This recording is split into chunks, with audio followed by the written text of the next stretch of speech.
Assalamualaikum warahmatullahi wabarakatuh. Perkenalkan, nama saya Rena Ningsih. NIM saya 2072111000195. Saya akan menjelaskan pengertian elastisitas.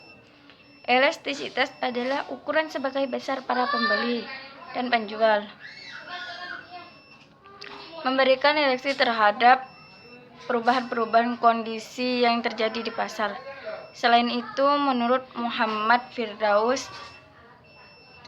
elastisitas dapat diartikan sebagai perubahan relatif jumlah barang yang diminta atau jumlah barang yang ditawarkan sebagai akibat perubahan dari salah satu faktor yang mempengaruhi.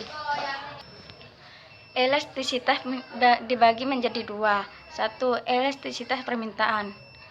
Elastisitas permintaan adalah suatu alat atau konsep yang digunakan untuk mengukur derajat kepekaan atau respon perubahan jumlah atau kualitas barang yang dibeli sebagai akibat perubahan faktor yang mempengaruhi.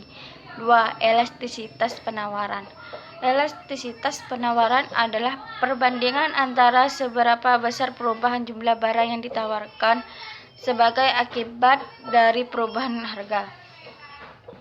Assalamualaikum warahmatullahi wabarakatuh. Perkenalkan, nama saya Jenny Duta Putri, NIM akhir saya 045. Di sini saya akan mempresentasikan tentang elastisitas permintaan. Rumus elastisitas yaitu ED sama dengan presentasi perubahan jumlah barang yang diminta dibagi presentasi perubahan harga. Macam-macam elastisitas permintaan. Elastisitas harga permintaan atau Price Elasticity of Demand. Elastisitas harga atau EP mengukur beberapa persen dari permintaan terhadap suatu barang yang berubah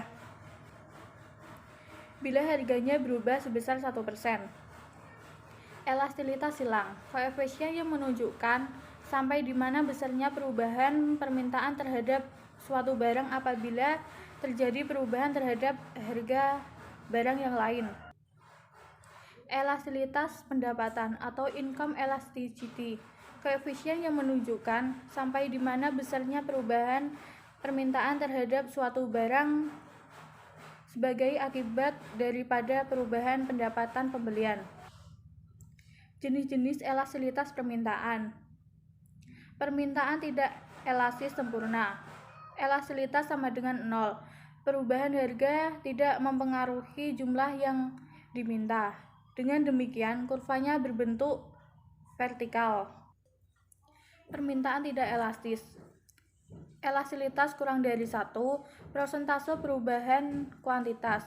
Permintaan kurang dari sama dengan dari persentase perubahan harga. Permintaan uniter elastis. Elastisitas sama dengan 1, persentase perubahan kuantitas. Permintaan sama dengan persentase perubahan harga. Permintaan elastis. Elastis lebih besar sama dengan 1, persentase perubahan kuantitas. Permintaan lebih besar dari persentase perubahan harga. Permintaan elastis sempurna. Elastisitas tak terhingga, di mana pada suatu harga tertentu pasar sanggup membeli suatu barang yang ada di pasar. Assalamualaikum warahmatullahi wabarakatuh. Perkenalkan, nama saya Muhammad Rizky, NIM 2007211000072. Di sini saya akan mempresentasikan terkait faktor penentu elastisitas permintaan.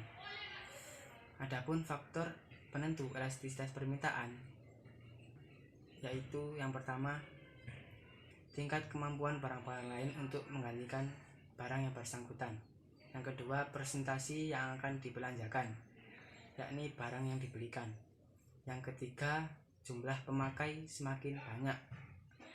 Yang keempat, jangka waktu di dalam yang mana elastisitas dapat diamati atau dianalisis. Yang kedua, elastisitas penawaran. Rumusnya IS persentase perubahan harga yang ditawarkan dibagi persentase perubahan harga, atau alfabet Q dibagi alfabet P dikali P bagi Q. Terima kasih. Jenis-jenis elastisitas penawaran. 1. Penawaran elastisitas sempurna. 2. Penawaran elastis. 3. Penawaran dengan elastisitas uniter. Penawaran tidak elastis. Penawaran inelastis sempurna. Faktor-faktor yang mempengaruhi elastisitas penawaran. 1. Barang hasil pertanian bersifat inelastis karena sukar untuk dikurangi atau ditambah.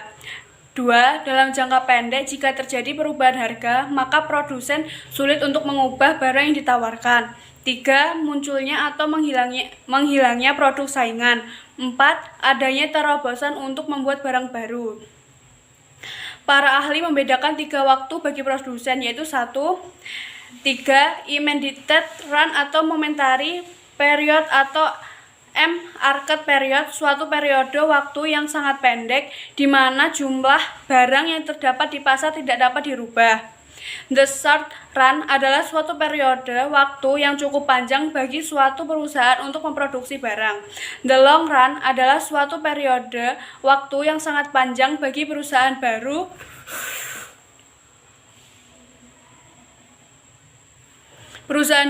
untuk masuk ke dalam pasar dan bagi perusahaan lama untuk membuat perencanaan.